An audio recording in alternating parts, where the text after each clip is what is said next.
aqui conosco o Magno, antigo colega aí de luta. O Magno ele vai se apresentar, mas é um representante do Quilombola. Ele mora no Quilombo África, vai contar um pouco mais para nós do Quilombo. Mas antes, Magno, eu gostaria de contar um contexto, né?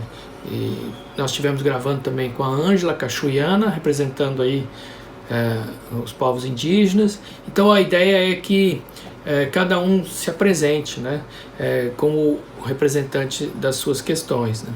E o que a gente observa como pesquisador da Amazônia, né, que desde o início da invasão europeia já havia escravização, seja escravização indígena, né, que aconteceu até agora recentemente, de certa maneira até acontece nos garimpos, né, seja a escravização de povos trazidos de outros continentes, como no caso da África, né. E com as obras militares, o Forte Macapá, demarcações, os prédios públicos em Belém, as igrejas de Belém, Belém se transformou em um mercado de escravos, né? O Ver-o-Peso era um mercado de escravos, né? Pouca gente lembra disso, né? As fazendas de cana-de-açúcar, né? Aqui em Moju, Acará, nessa sua região, tabaco, enfim, o que houve aqui sempre não foram os europeus que eram o braço, né? O braço vinha escravizado, né? E só que a partir da Constituição de 98, os quilombolas passaram a ter alguns direitos reconhecidos, como o direito à terra, né?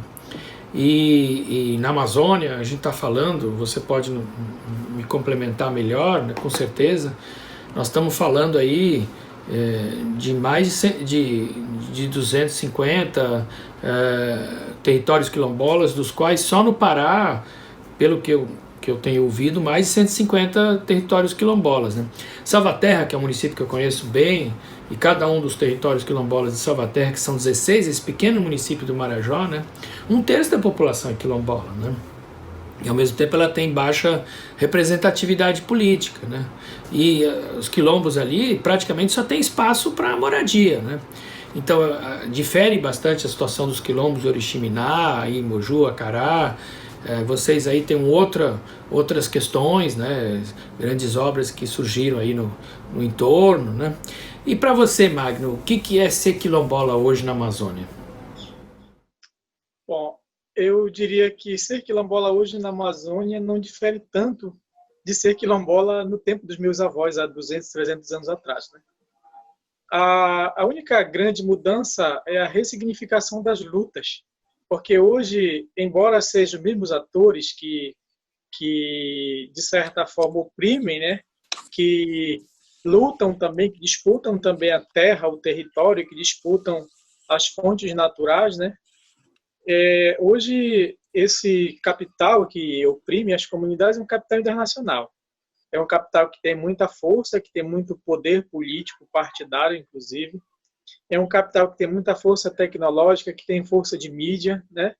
É um capital que, de certa forma, ele faz com que as comunidades necessitem de encampar lutas ainda muito mais, digamos, qualificadas. Não que as lutas dos nossos ancestrais não fossem qualificadas. Entretanto, naquele momento, era preciso embrenhar a floresta, era preciso reagir com perca de vidas e com derramamento de sangue, né, muito mais frequente, muito mais direto. Hoje, o derramamento de sangue ele segue, as vidas continuam se perdendo da mesma forma. Entretanto, as lutas elas são muito com o arcabouço tecnológico, com o arcabouço jurídico, né? Os donos do capital, os fazedores desse processo que obriga as comunidades a partirem para o enfrentamento, eles judicializam e a luta passa a ser técnica. Isso faz com que as comunidades hoje sejam obrigadas a sair do seu território e busquem esse conhecimento acadêmico para poder tentar, de alguma forma, partir para um enfrentamento muito mais acadêmico, muito mais técnico do que aquele enfrentamento que faziam nossos ancestrais, que era um enfrentamento muito da força, muito da luta, muito do reagir, né, contra o escravizador. Portanto, ainda hoje, ser quilombola na Amazônia é preciso ressignificar a todo momento todo esse saber, toda essa cultura africana. É materializar esse sentimento, essa dor, e essa raiz na África, dentro da Amazônia, de forma muito potencializada, de forma que as comunidades consigam se comunicar a todo momento pelos meios tecnológicos, apesar, e a gente não pode deixar de dizer, apesar das comunidades, dos territórios, em sua grande maioria, não ter energia elétrica, grande maioria ainda não dispor da ferramenta tecnológica da internet. Apesar disso, aqueles que já conseguiram chegar a esse patamar com muita luta para a conquista da energia, e assim, eu quero pontuar uma questão, João.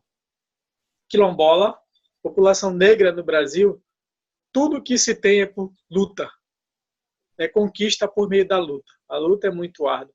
Se você chega num território quilombola, seja qual for, e se você vê uma estrada, ainda que não esteja em boa condição, não pense que é o Estado que vai lá e faz. A comunidade conquista aquilo. Muitas das vezes, que é o caso da minha comunidade, nós fomos obrigados a abrir 12 quilômetros de estrada com machado e terçado na época.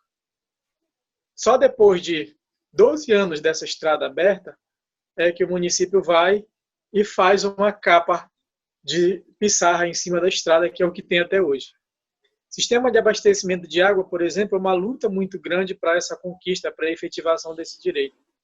A nossa escola, por exemplo, nós conseguimos construir a escola com recurso próprio há 12 anos atrás, e só agora, depois de medida judicial, é que a escola consegue ser reformada. Então, existe todo um padrão que nega o direito, um padrão que, infelizmente, torna essas comunidades invisíveis para o olhar do Estado. O Estado não reconhece a luta, não reconhece o direito, não reconhece a necessidade de efetivação da política pública. Então, materializar essa identidade no continente amazônico, no espaço amazônico, falando mais especificamente da Amazônia quilombola paraense, é materializar a luta que os nossos ancestrais deixaram para nós desde que foram arrancados e sequestrados do continente africano. E qual a luta do Magno? Porque eu acompanho a luta do Magno, da pessoa do Magno, da família do Magno há 15 anos. Você buscou a capacitação, não só em Belém e fora. Como é que é essa sua luta? João, eu venho de uma comunidade, como você mesmo apresentou no início, comunidade África, que hoje pertence uma parte ao município de Abaetetuba e uma outra parte pertence ao município de Moju, mais uma vez por essa política perversa do Estado. A comunidade tem pouco mais de 300 anos e os meus ancestrais nasceram e cresceram, eu nasci e cresci enquanto cidadão mojuense. Em 2007, agora recente, o Estado do Pará disse que aquele território não pertencia a Moju e sim a Abaetetuba. 300 anos, né, de história com o município, de repente você acorda sendo de um outro município. Nós temos a sensação de que eu fui arrancado da minha mãe e foi dado a uma outra mãe para a qual eu não conheço, para a qual eu não tenho uma relação, né? Então, por conta dessas questões, por conta da negação da política pública, o Magno sai da comunidade dele aos 16 anos. Né? Até então, só havia na comunidade uma pequena sala de aula na casa da professora Osmarina, a saudosa professora Osmarina, que se dizia a professora leiga por 30 anos. Ela foi professora por 30 anos e aposentou-se nos anos 90. Né? E a sala de aula era única para 4 turmas, primeira, segunda, terceira e quarta série, na sala da casa dela. E quando a professora Osmarina se aposenta, a comunidade se sentiu mal de continuar usando a sala da casa dela. Então a comunidade se reuniu, cotizou recursos e conseguiu construir uma pequena escola na comunidade de Laranjituba. Inclusive essa escola nesse momento está fechada, porque ela tem 25 anos de construída, e está fechada por falta de reforma, porque a escola hoje funciona pela Prefeitura Municipal do Moju, ainda é a política pública toda por Moju, né? Embora o Estado diga que aquela área pertence a Abaetetuba. Entretanto, a Prefeitura não se deu o trabalho de recuperar esse prédio. As crianças estudam no barraco da associação, que só é uma cobertura, para não ficar sem aula, enquanto a comunidade ganha tempo para lutar na justiça para recuperação desse prédio. Mas então, vendo essa situação toda, eu saio da minha comunidade e vou para a cidade para cursar a complementação do ensino fundamental, porque naquele momento eu tinha a quarta série, já tinha 24 anos. E aí vou para Moju, consigo fazer o ensino fundamental. E na época eu já estava agente comunitário de saúde da minha comunidade. Então eu fui para a cidade para combater malária, que na época estava explodindo no Moju. Aí lá eu consigo concluir o ensino fundamental e na época eu já me sentia um rei, porque as pessoas na minha comunidade, inclusive a professora Marina, só tinha a quarta série. E depois eu venho para um enfrentamento muito grande para fazer o ensino médio. E aí começo a fazer o ensino médio, mas o secretário de saúde me chama e diz, você precisa retornar para a sua comunidade onde você é agente comunitário de saúde. E eu digo a ele, secretário, eu preciso estudar, preciso voltar para a comunidade, mas pelo menos com o ensino médio. Ele me dá a seguinte solução, largue o emprego, venha estudar, ou então deixe de estudar e volte para a comunidade. Então eram essas duas situações. Eu decidi largar o emprego para estudar. E acabei terminando o ensino médio. Na época surgiu o programa Universidade para Todos. E na mesma época abre o ProUni, né? Abre o Enem. O Enem, na época, abriu o Enem. E eu fui para o Enem. Dizem que tive boa nota. Por falta de sorte, quando eu me inscrevi no programa Universidade para Todos, eu fui selecionado para cursar administração em uma universidade particular que é disputada por pessoas que têm dinheiro. Centro Universitário do Pará, CESUPA. E esse primeiro momento foi assim de muita dor, de muito sofrimento, porque alguém preto, pobre, que vem de uma comunidade quilombola para uma faculdade particular de elite, era meio que suicídio. Então eu comecei a estudar, fiquei uma semana, depois pedi para trancar o curso, expliquei para o CESUPA naquela época que a realidade era dura, eu não tinha condições de me manter naquela faculdade, naquele centro universitário, porque não dispunha de recurso. E aí tinha um problema ainda maior. Naquela época, internet, computadores, telefones, eram coisas que eram totalmente fora da minha realidade. A primeira vez que eu vi um computador foi quando eu entrei naquele centro universitário. E lá me apresentaram uma senhora que me deu trabalho, dona ABNT. E todas as atividades precisariam ser digitadas, precisariam ser formatadas dentro das normas da ABNT. E eu sabia fazer trabalho manuscrito, porque era o que eu tinha aprendido. Eu lembro como se fosse hoje. Eu esperava, no primeiro dia de aula, eu esperava os alunos saírem e chamava o professor muito rápido. Professor, posso falar com o senhor ou com a senhora 1 minuto? E aí o professor me dava aquele tempo de atenção e dizia, olha, venho de uma comunidade quilombola, entrei neste centro universitário por meio do ProUni, não sei usar computador, mas estou aqui para concluir o curso. Eu lembro que um professor disse o seguinte, só de boa vontade não se chega ao final do curso, dificilmente você conseguirá chegar. Eu disse a ele, vamos nos encontrar nos corredores, vamos nos encontrar em outros espaços, eu vou chegar ao final do curso. É lógico que mais uma vez eu precisei trancar o curso, fui embora, voltei para minha casa e disse que não dava para seguir porque, infelizmente, a situação estava muito difícil.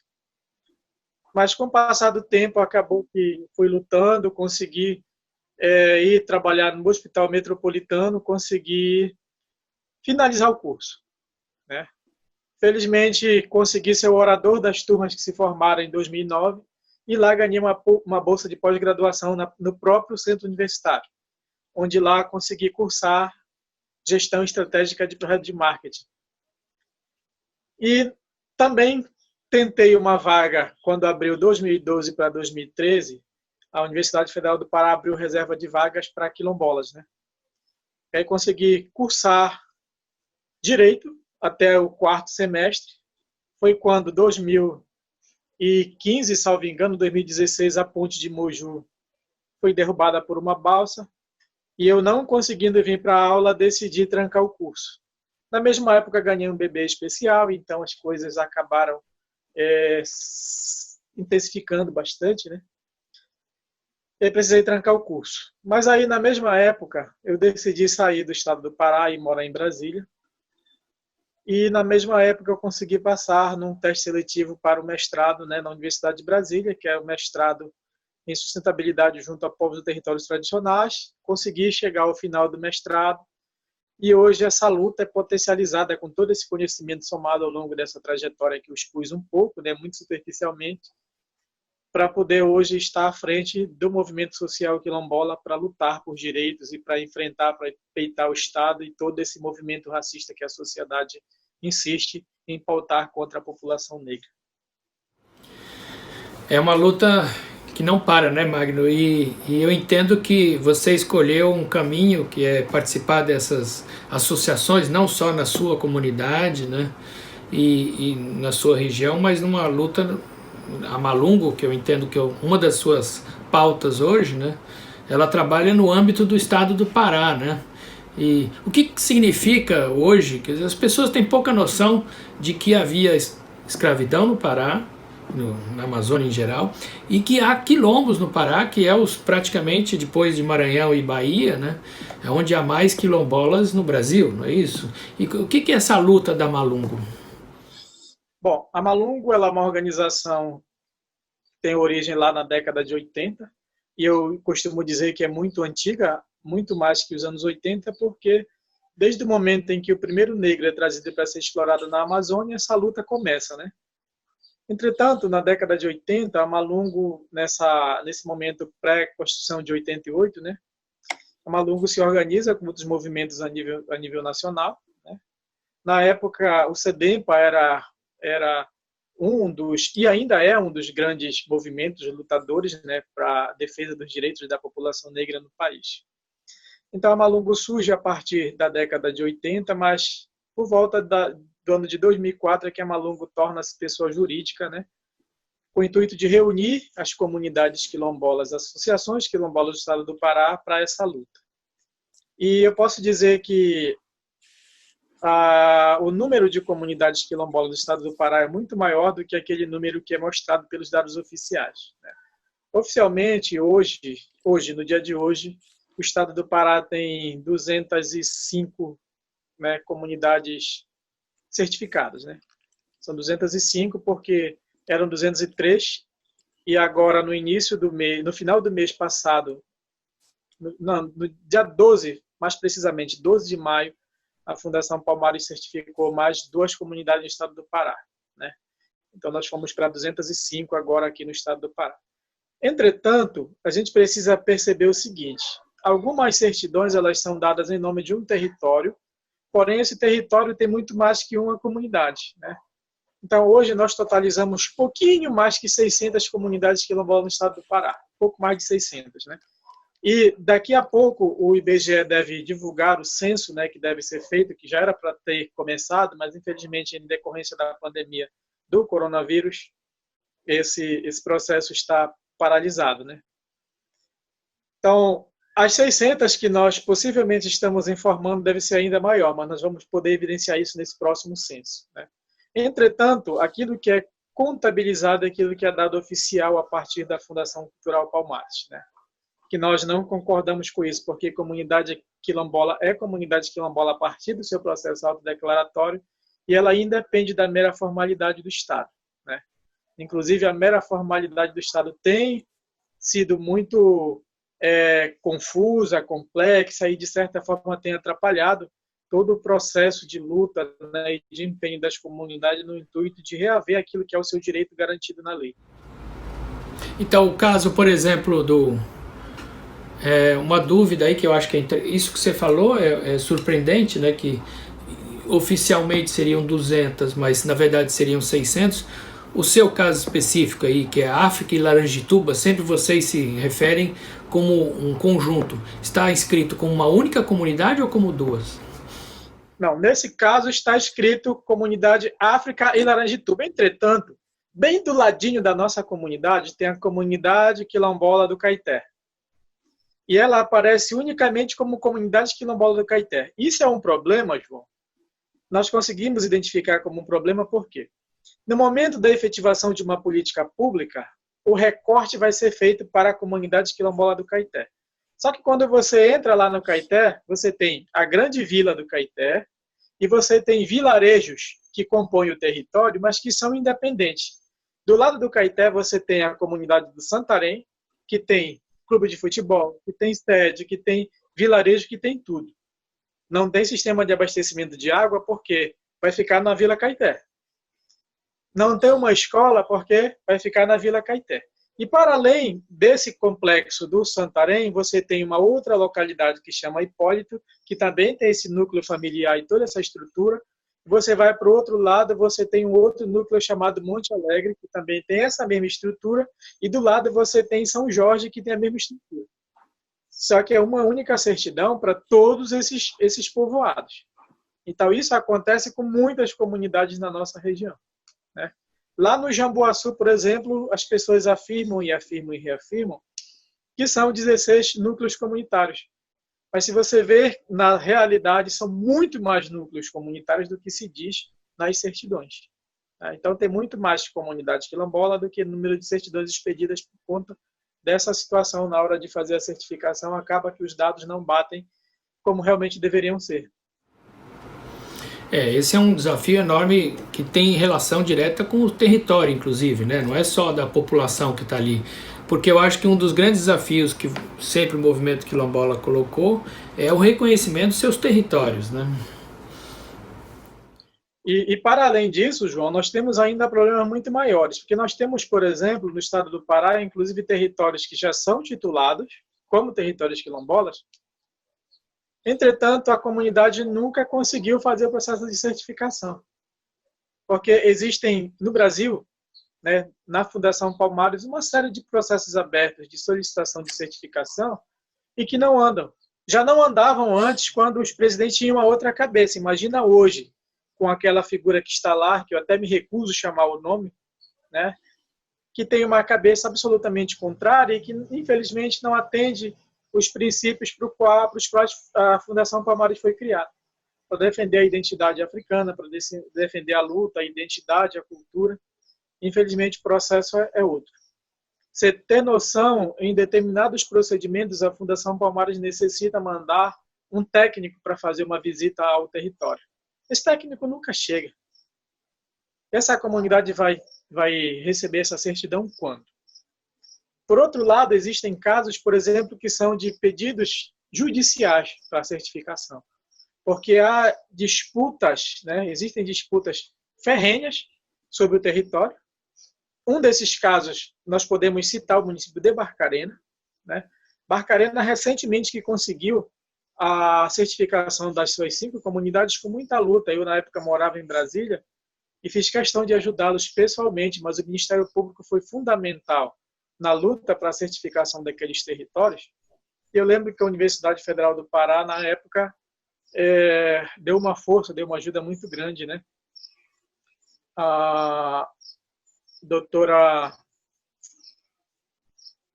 Rosane, na época, junto com a equipe dela, né? Que era a equipe coordenada por uma antropóloga muito renomada da Universidade Federal do Pará, conseguiram fazer todo um relatório antropológico, né?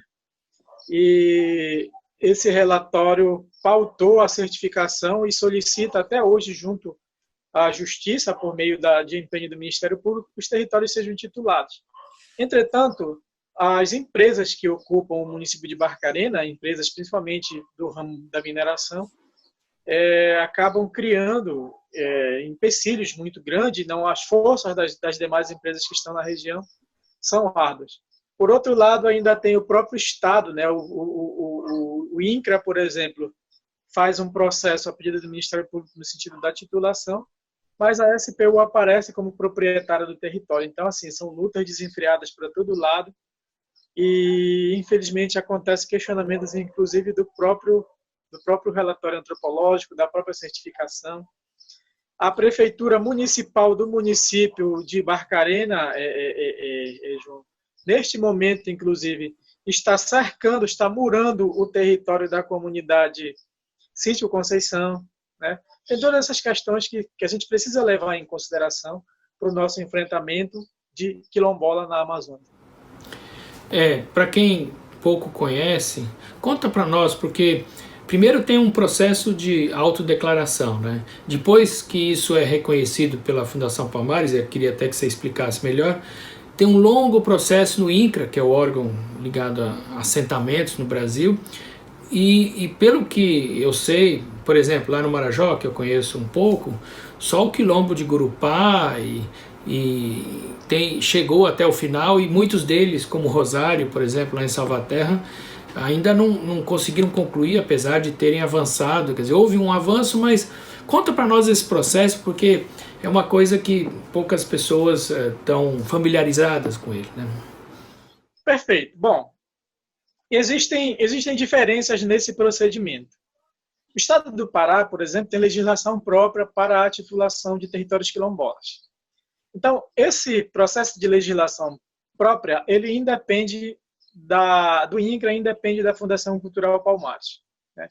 Eu repito, a questão da certificação ela é necessária, entretanto, ela é mera formalidade. O direito do território quilombola, das pessoas que estão ali, ele nasce no processo autodeclaratório, né, que é um direito único da comunidade quilombola, em uma reunião específica para esse fim, dizer, a partir de hoje eu assumo a identidade quilombola, que é uma identidade já deixada pelos meus ancestrais, pelos meus pais, pelos meus avós, pelos descendentes deles, e eu sou isso, e a partir de hoje eu me autodefino com essa identidade. Então isso é suficiente para que esse quilombola possa automaticamente voltar lá no artigo 68 da Constituição e assegurar o seu direito no decreto 4887, que é muito recente, mas principalmente assegurar esse direito desse processo autodeclaratório na Convenção 169, da qual o Brasil é signatário, né? Então, no Estado do Pará, se a comunidade faz um processo autodeclaratório e reivindica junto ao ITERPA e faz uma luta, o Estado tende a fazer o processo de titulação. Pelo menos a abertura no ITERPA já é feita automaticamente. A nível federal, é diferente. A nível federal, a comunidade precisa fazer o processo autodeclaratório e depois ela precisa ir lá na resolução 98, uma portaria, desculpa, portaria 98 da Fundação Cultural Palmares, e a portaria 98 diz que a comunidade quilombola, para solicitar a sua certificação junto à Fundação Cultural Palmares, ela precisa escrever uma breve história daquele grupo, né, dessa comunidade que se autodeclara. Ela precisa escrever essa ata de autodeclaração e constar de assinatura de todos os participantes, né, que a partir daquele momento assume a identidade quilombola. A portaria também prevê que, em caso de existência de estudos relacionados a essa comunidade que se autodeclara, que esses estudos possam ser anexados a esse requerimento de certificação. Se for o caso, a comunidade pode fazer um croquis ou um mapa do território, pode ser manuscrito, não tem nenhum problema. E se ela tiver fotografias de atividades culturais, ela também pode juntar a essa documentação. Depois desse processo todo instruído, ela encaminha toda essa documentação para a Fundação Palmares com o requerimento solicitando a certificação. E hoje existem dois momentos. Às vezes, a Fundação Cultural Palmares compreende que a documentação é suficiente para a certificação e ela instrui o processo e certifica logo. Algumas vezes, ela compreende que o processo não está totalmente instruído e ela pede complementação.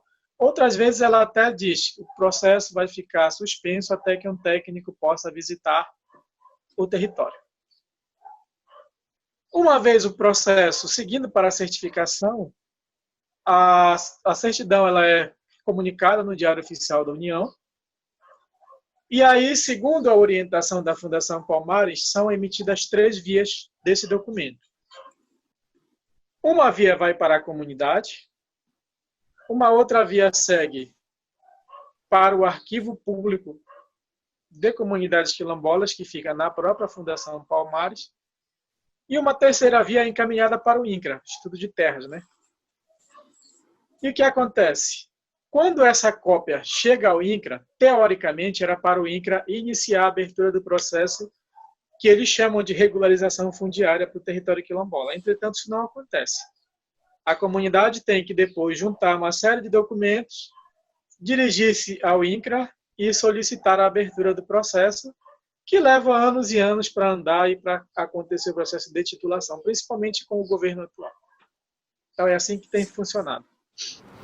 Então, na verdade, a maior parte dos territórios quilombolas tem uma fragilidade, uma dificuldade, elas não chegaram até o final, né? Na verdade, estão parados no caminho, a grande maioria está em algum ponto desse processo que é bastante complexo. Eu imagino que você tem estudado muito isso, mas há uma dificuldade, inclusive, de compreensão da maioria das pessoas em relação a esse processo, né?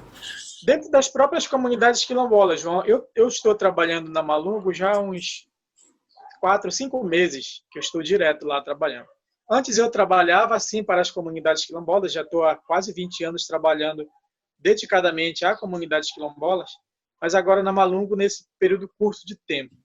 E a gente consegue identificar, por exemplo, um número gigantesco de comunidades que tem procurado agora recentemente, né, a Malungo para fazer esse processo de certificação. Então a gente consegue perceber a partir dessa procura que as pessoas têm essa dificuldade, mas têm dificuldade por muitos fatores. Primeiro, imagina você que mora numa comunidade lá do outro lado do Marajó, como é que você vai se comunicar com a Fundação Palmares? Né? Às vezes as pessoas têm dificuldade da utilização do notebook e nem tem notebook, não tem energia elétrica, não tem internet. Então, realmente vai ter uma dificuldade muito grande, porque, infelizmente, as nossas comunidades, muitas das vezes, o linhão de energia que vai alimentar uma empresa passa sobre a cabeça das pessoas, mas não desce. Então, o computador precisa de energia, a internet precisa de energia para funcionar, o telefone precisa de energia para recarregar. Então, as pessoas estão fora do processo por falta de infraestrutura, né? Elas estão fora do processo por falta de informação. A informação que é necessária para a melhoria, e eu costumo dizer para o envolvimento, porque eu particularmente não gosto da palavra desenvolvimento. Nunca gostei. Por quê?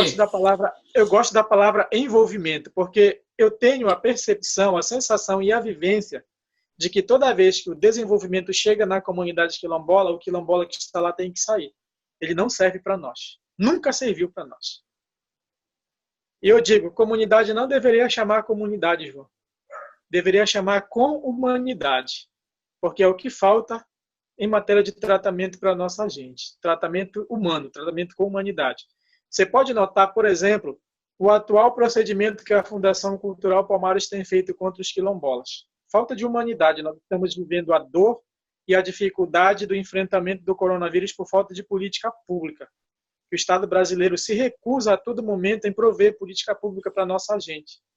Entretanto, o próprio Estado brasileiro tem autorizado que empresas adentrem o nosso território com um bando de gente que a gente não conhece, que a gente não sabe de onde veio, que a gente não sabe se está infectado ou não por essa doença, para implementar projetos de interesse das empresas, que nada vai deixar para a gente além do prejuízo. Então, é preciso humanidade para tratar as pessoas, é preciso humanidade para tratar os quilombolas. Então, Magno, falando em cultura, falando em humanidade, eu entendo que a questão quilombola é muito mais do que apenas o território, a luta, a certificação. Tem muito a ver com a questão cultural, com a afirmação, né? Com a questão da mulher quilombola. Eu inclusive, tive a oportunidade, o privilégio de acompanhar um momento de vocês, que vocês tinham um mestre, um griot, né? Queria que você nos contasse um pouco sobre os griots, né? E era músico, e você num projeto que você estava bastante envolvido, e seus colegas, seus parentes aí, conseguiram registrar essas músicas, né? Como partitura musical. Então eu queria que você contasse sobre essa outra dimensão também, de que isso é parte do território, né, do imaginário, do território virtual, né, que é essa cultura que faz tanto sentido para vocês, né? Bom, esses dias, inclusive, eu estava conversando com uma grande liderança negra, Givânia Silva, que é liderança nacional da coordenação de articulação das comunidades quilombolas do Brasil, né? E eu dizia, Givânia, nós não temos ainda, até o momento, noção do tamanho do prejuízo que o coronavírus e que a falta de política pública, né, relacionada a essa doença propriamente dita vai causar para as nossas comunidades quilombolas. Ela, por quê, Magno?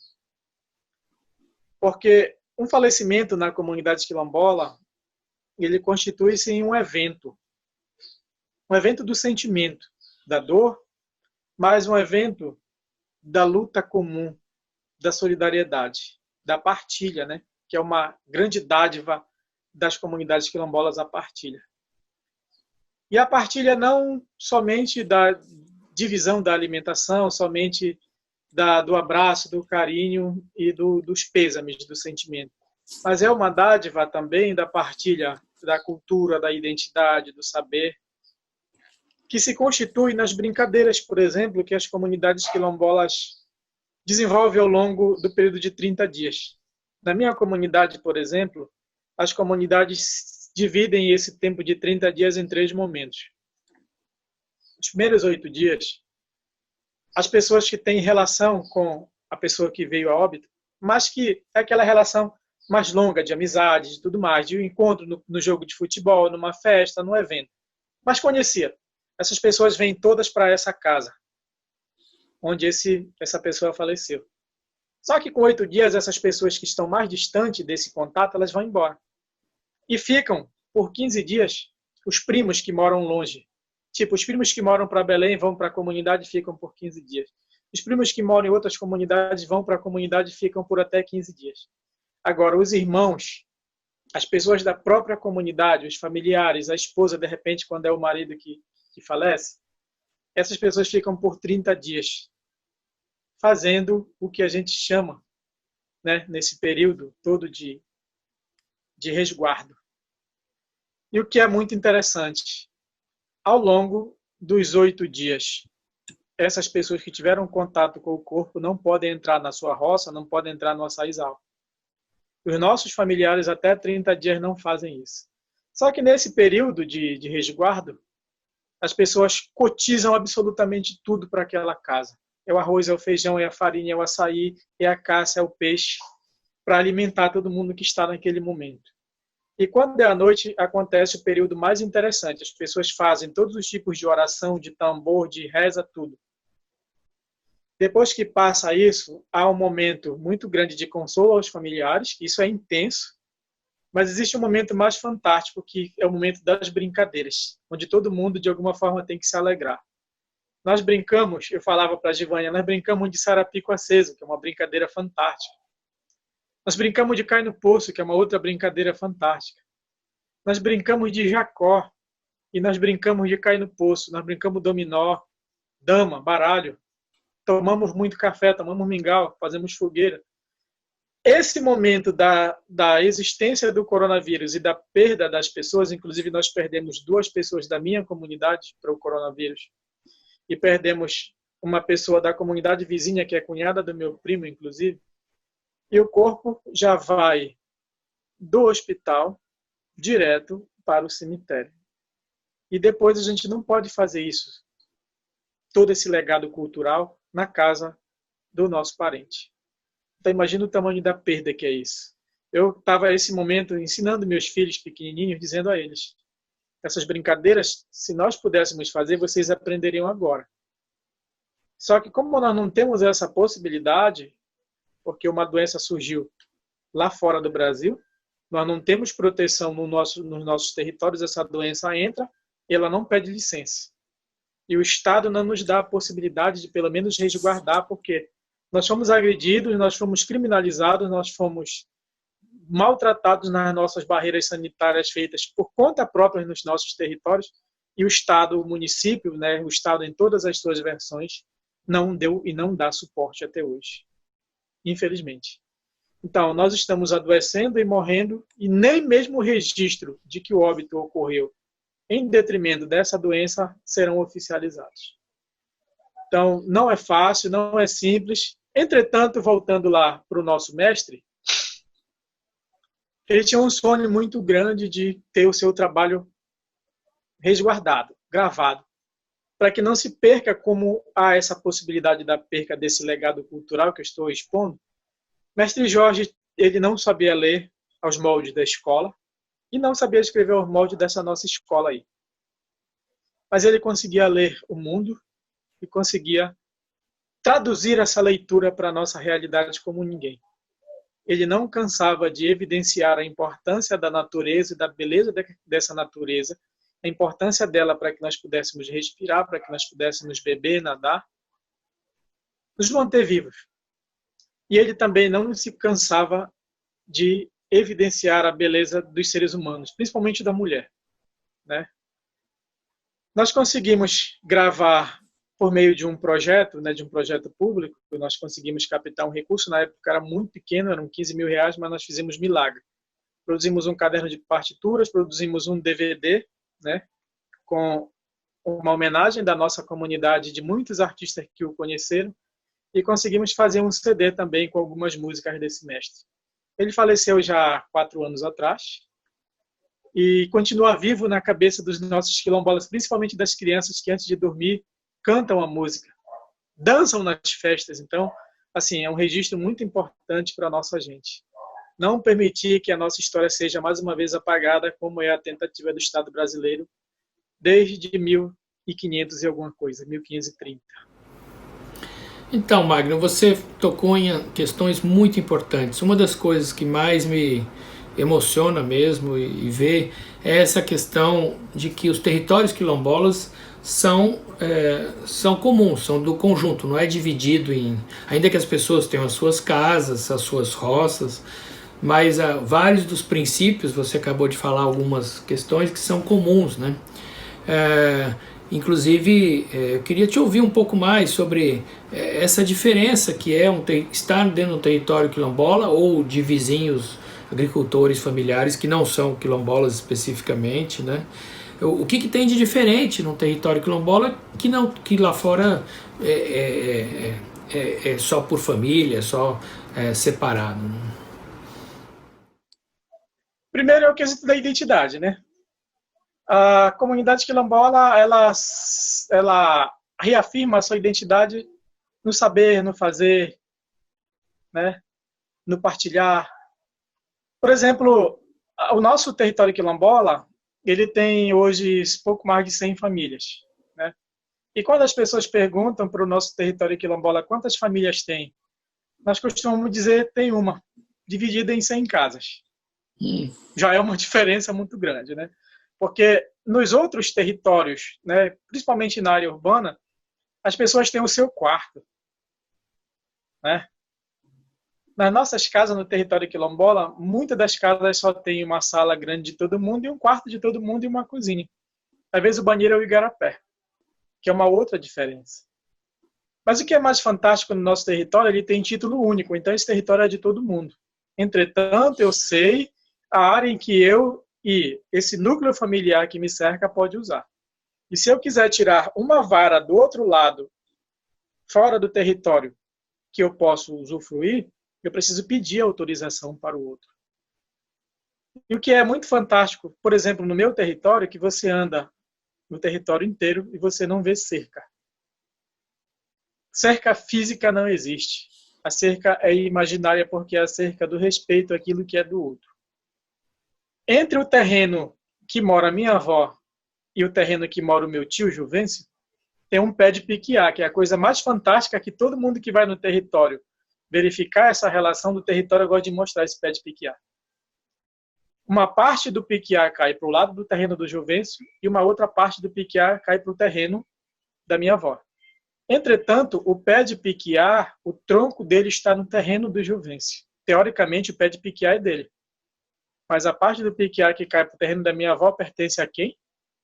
Pertence à minha avó. É dela o piquiá. E ele não passa para tirar se ele não pedir permissão.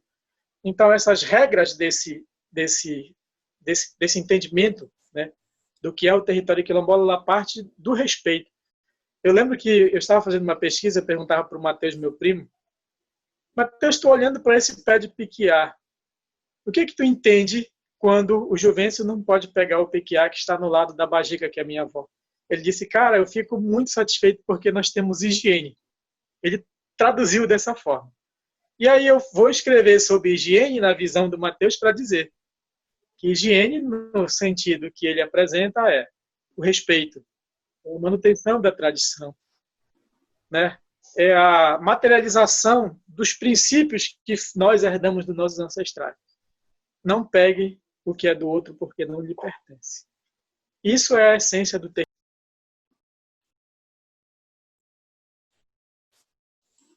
Você fazer, por exemplo, a titulação de um território desse de forma coletiva. Magno, repete esse finalzinho porque houve um corte. Você vai ter que repetir, depois eles fazem a edição. É assim, só é possível você fazer a titulação coletiva de um território tradicional quando as pessoas têm essa leitura do respeito ao espaço, ao direito do outro, a partir da higiene evidenciada pelo Mateus. Eu estou limpo para dizer que isso aqui é dele e isso aqui é meu. Eu não quero o que não seja meu. Isso não me pertence. Pode estragar, pode apodrecer. E o que é muito interessante, na comunidade, as pessoas vão encomendar o açaí, vão encomendar a abacaba, vão encomendar o cupuaçu na comunidade. Essa pessoa encomenda, eu tiro 50 latas de abacaba para um determinado comprador.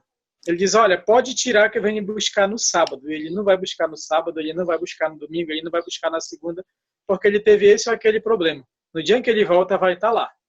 Independente do jeito que está, ele vai estar lá, ele vai pagar pelo produto. Porque se eu não tirasse, ou se eu tirasse, como ele não veio e eu vendesse para o outro, ele aparecesse, eu me sentiria mal.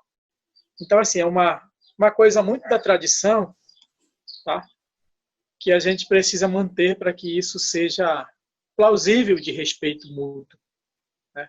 É lógico que a gente precisa enfrentar esses processos porque o capital entra e tenta modificar. Então a gente precisa continuar lutando, precisa continuar dizendo para o jovem, os nossos ancestrais, os nossos griots nos ensinaram dessa forma. E esse território só tem razão de existir se nós guardarmos isso, porque isso é o território. O território não é só esse pedaço de terra.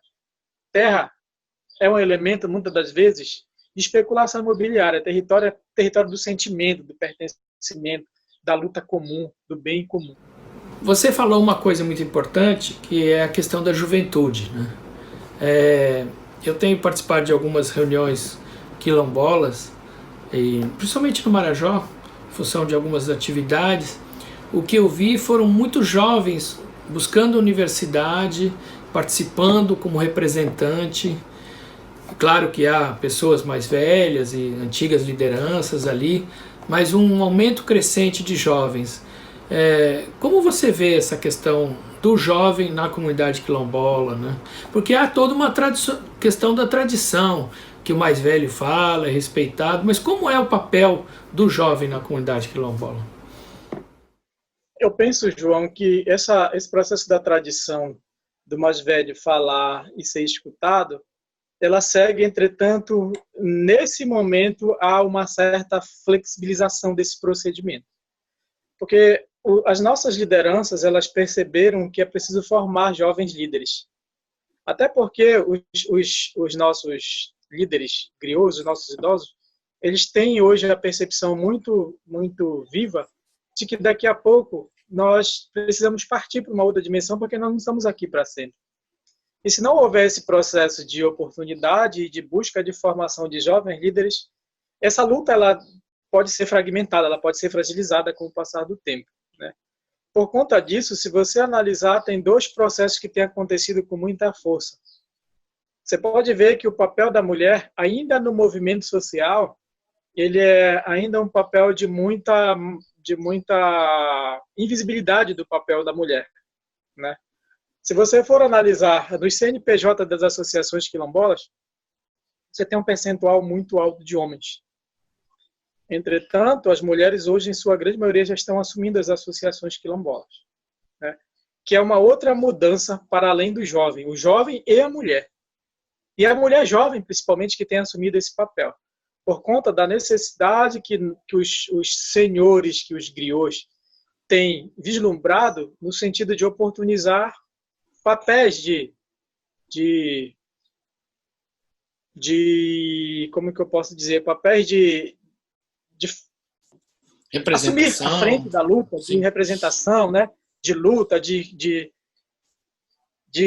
sei lá, de gestão dos processos que acontecem dentro dos territórios como um todo, né?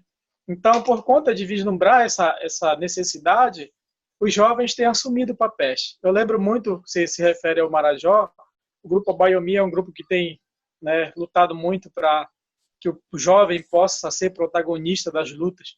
Aí você volta para o Moju, por exemplo, o grupo de jovens do território do Jamboaçu também tem se apresentado com um papel fundamental na luta, né, e na evidência das lutas contra a injustiça social, né, que é apresentada contra as comunidades quilombolas como um todo, mas principalmente contra o jovem, porque quando um ou outro governo acabam formulando uma política para a comunidade quilombola, nunca abarca o jovem, nunca abarca a mulher nesse procedimento. Então, esses atores precisam ir para a frente para dizer: nós estamos aqui, nós precisamos de oportunidade. E como é essa questão da migração? Porque o jovem é muito atraído, né? Não só atraído, mas vai buscar a capacitação, a universidade, o emprego, e ao mesmo tempo a questão quilombola completa está no território, né? Claro que estando na cidade é possível toda uma troca, mas como é essa questão da permanência do jovem nas comunidades? João, existem dois momentos. Um momento é esse da necessidade de sair dos territórios, porque, em sua grande maioria, não tem ensino fundamental maior. Imagina ensino médio. Então é preciso sair para estudar.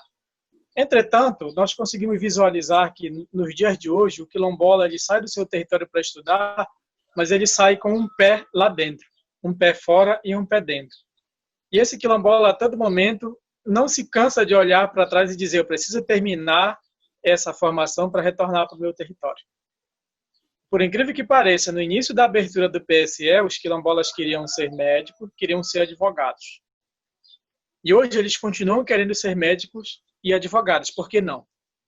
Entretanto, hoje o quilombola percebe que ser médico e ser advogado, ele necessariamente tem que sair, a maioria das vezes, do seu território. Então, nós estamos hoje buscando formações para as quais nós possamos ficar diretamente no território e fazer com que esse território tenha dias melhores. Quilombolas formando na área de enfermagem, na área de psicologia, na área de pedagogia, na área de letras, de línguas, né? E várias outras áreas área de engenharia sanitária e ambiental, engenharia florestal, para que possa retornar para o seu território e trabalhar a partir do seu território. Tem sido dessa forma. E olhe para a própria comunidade África. 99% dos quilombolas que saíram para estudar já retornaram, e boa parte deles trabalham alguma coisa no território. Seja na escola, seja na saúde. Né? Eu que faço esse papel, trabalho fora, mas trabalho para a comunidade. E estou lá, estou fora, tem esse papel.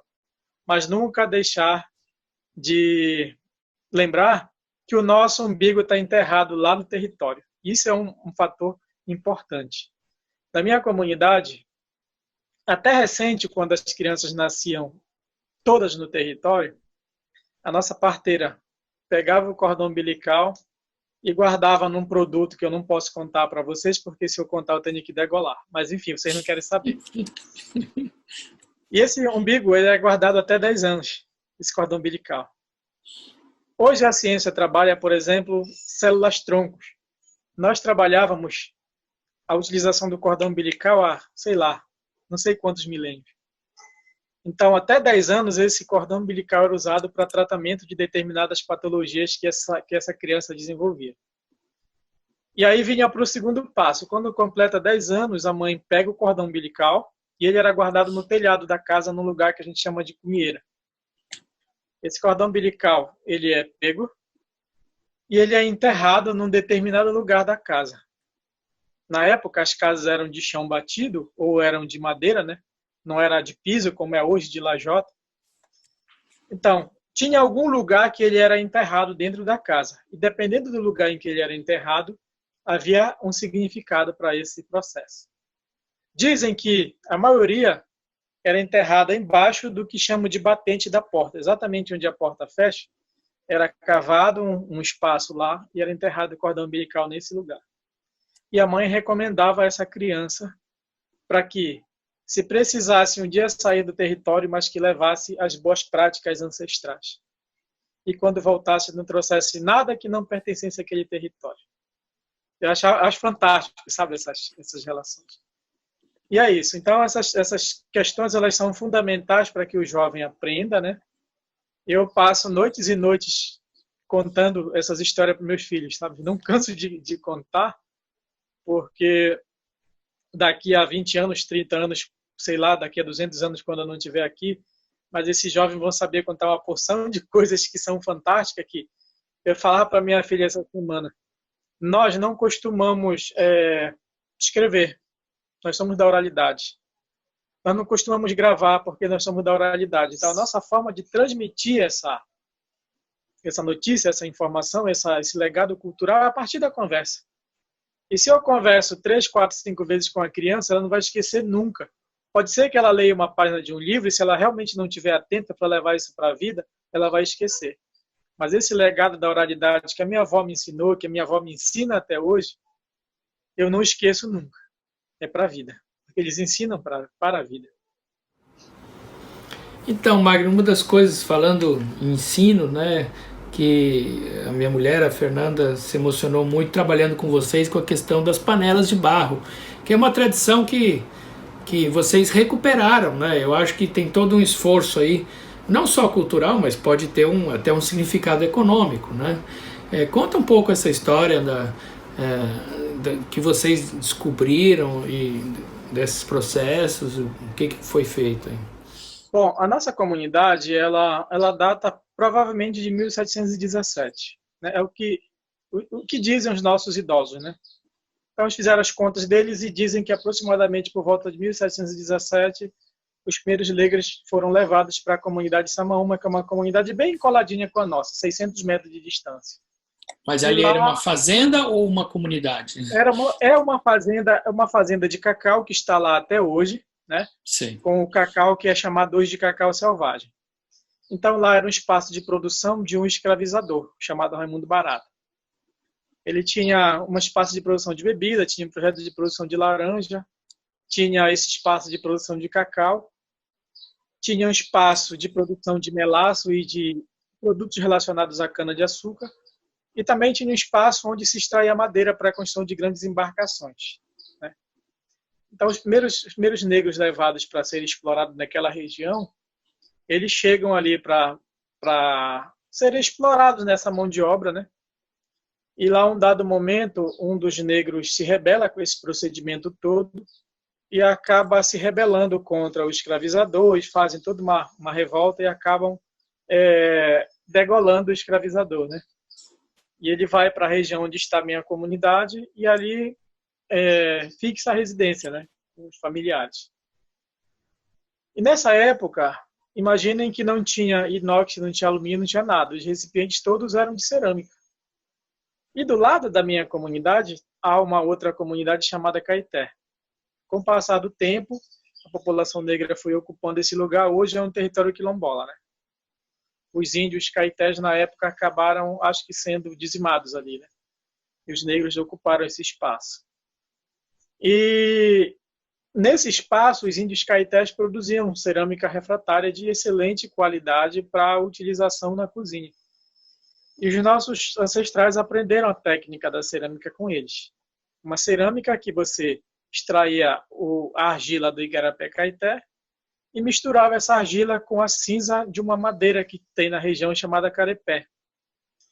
E a partir dessa cinza, os nossos ancestrais aprenderam a moldagem e toda essa técnica para poder ter os recipientes para usar nas suas cozinhas. E essa técnica ela durou até aproximadamente a década de 1950. Por volta de 1950, os nossos ancestrais, os nossos idosos, muitos ainda estão vivos, né? Começam a receber a aposentadoria e começam a ir à cidade. E na cidade eles conhecem as panelas de alumínio. E eles começam a trazer o alumínio para a comunidade. Então, a partir do alumínio, que era bonito, que era fácil de lavar, que era fácil de aquecer, que era fácil de uma porção de coisas, acabam deixando de lado a produção da cerâmica. Quando é por volta de 2007, 2008, a minha mãe tinha isso na mente ainda. Poxa, mas quando eu era nova, nós fabricávamos as panelas, era muito bom para cozinhar, era bom para fazer o tacacá porque não azedava, a gente fazia o melaço da cana-de-açúcar porque na época não tinha açúcar, a gente adoçava o café com isso. Essas panelas eram muito boas e minha mãe ficava perturbando, perturbando e perturbando. Até que um dia eu disse a ela, vamos tentar resgatar isso. Aí nós percebemos que os idosos, eles ainda sabiam, ainda tinham a técnica aqui guardada na cabeça, né, e na oralidade. Olha, minha avó fazia assim, assado e tal. E aí nós conseguimos conversar na época com o Sebrae e dizer para o Sebrae do desejo que nós tínhamos de fazer o resgate dessa técnica, que era importante. O Sebrae tem um enfoque muito para comercialização, para o mercado, nosso enfoque é cultural, então há um embate muito grande nisso, né? Porque eu acredito que o mercado ele não precisa necessariamente ser o ponto primordial para tudo, ele é um elemento, né, do conjunto que constitui uma sociedade. Porém, para aquele momento, nós queríamos resgatar uma técnica que tem uma pegada muito ancestral, muito cultural, era o que nós queríamos. Mas acaba que a pessoa do Sebrae, na época, foi sensível ao nosso pedido e encaminhou um técnico, Délio Saraiva, um cara muito bom, né, na cerâmica, e foi para a comunidade. E quando ele chega na comunidade, nós fomos assim muito categóricos. Nós não queremos cerâmica para vender, nós queremos resgatar a técnica e fazer esse produto tão bonito e tão belo como era, com qualidade. Se der para vender, beleza, se não, paciência. E ele passaria 6 meses, passou 3 anos e meio acompanhando a comunidade. O resgate foi importante. 50 artesãos do território conseguiram rever as técnicas, aperfeiçoar.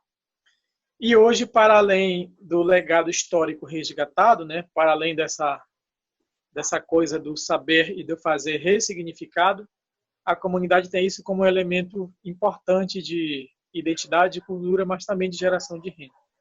E é importante dizer, João, que nós vencemos em 2015 um prêmio do IFAM na época, né, que era o prêmio de salvaguarda da identidade, das identidades, né?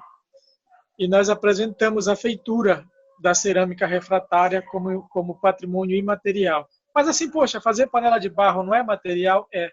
Mas nós falamos da história e do resgate de todo esse trabalho que a Fernanda, inclusive, nos ajudou a aperfeiçoar, né, a questão da marca, a questão de dar um outro visual para esse produto para que ele efetivamente pudesse chegar para além da identidade cultural somente, mas uma identidade cultural valorizada, ressignificada. E isso foi assim absolutamente interessante. E nós, no meio do caminho, nós pensamos o seguinte, na época, até a década de 50, as pessoas derrubavam o carepé para tirar a casca. Agora nós precisamos substituir a casca do carepé por um produto que nos ajude a preservar a Amazônia quilombola do Pará. Então nós fizemos 2 momentos. Um dos momentos foi substituir a cinza do carepé por um produto que nós conhecemos como chamote, que é o rejeito da própria cerâmica. Nós levamos ao forno, essa panela de repente que está sendo queimada, qualquer recipiente de cerâmica que está sendo queimada dá uma trinca no forno. Então, quando nós vamos tirar aquele lote, esse produto que de repente apresentou defeito, problema, ele volta para um pilão, ele é triturado, é transformado numa farinha, e essa farinha é adicionada uma proporção em cada porção de argila nova.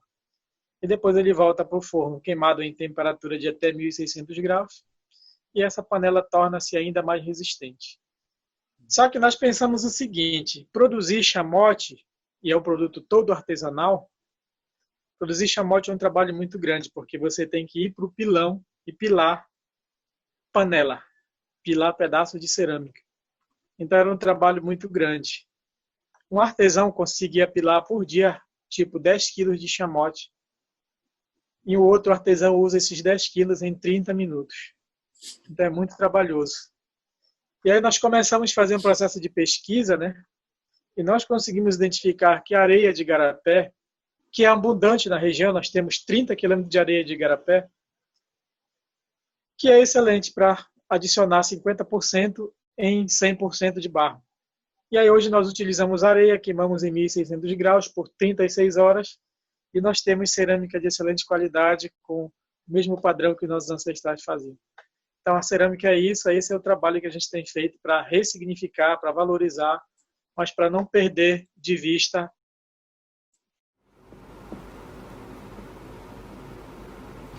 E essa é a última frase sua, cortou. Você repetir, para não perder de vista o quê?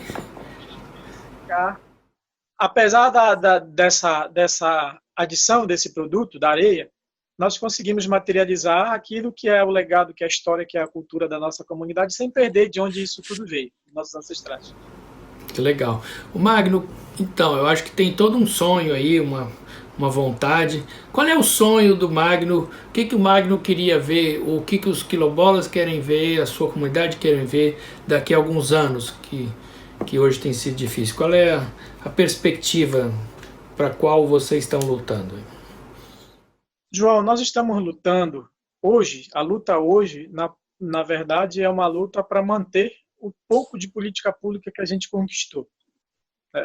Hoje, por conta de tantos ataques, nós não estamos lutando, não estamos tendo tempo de lutar por novas oportunidades na política pública. A luta é para manter, por exemplo,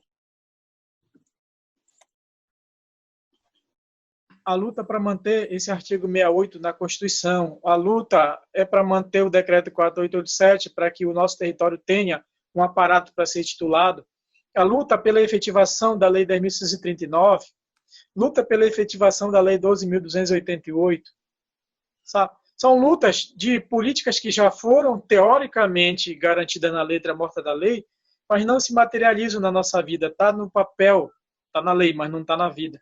É preciso sair da lei e da letra morta do papel e vir para as nossas vidas, né?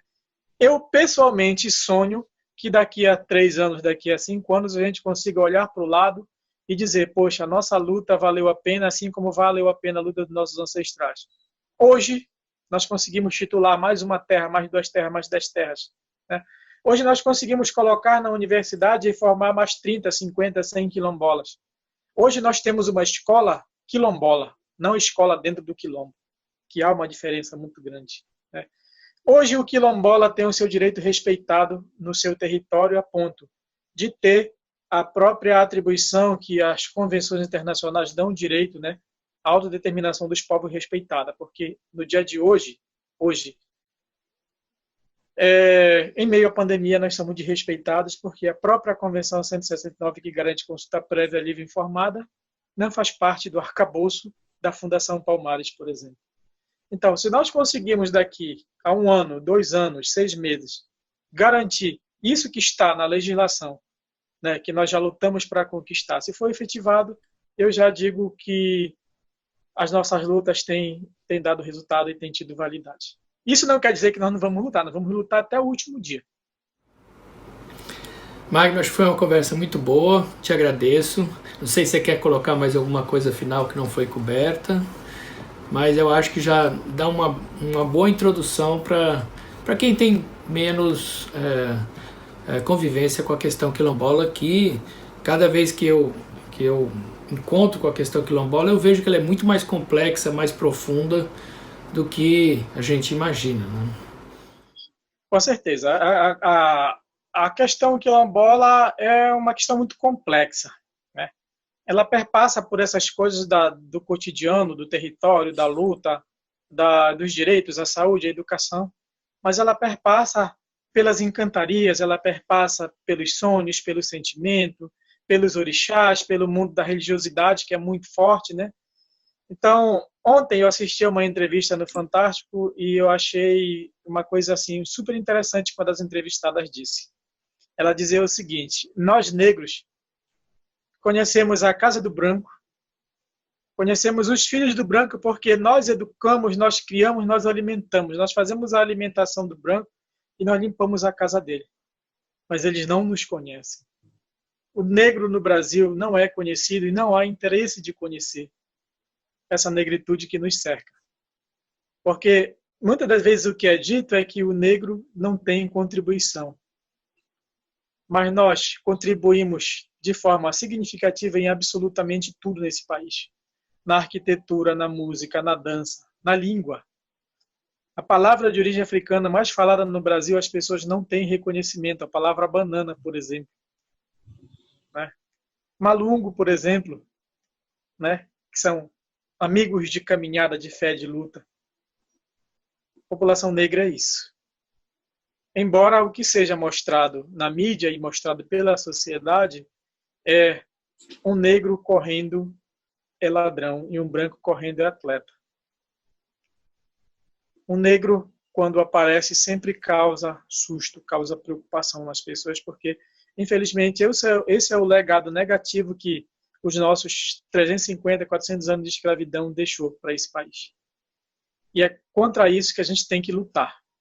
Nós precisamos lutar contra o racismo, mas lutar principalmente, João, contra o racismo institucionalizado, porque é esse que mata muito mais. E ele mata e não existe um autor dessa morte, porque a estrutura dessa instituição é que não permite que você visualize quem é esse racista. Então é o Estado como um todo no seu processo institucionalizado. Obrigado, mano. Obrigado por tudo aí. Até mais. Até logo. Tchau. Até logo.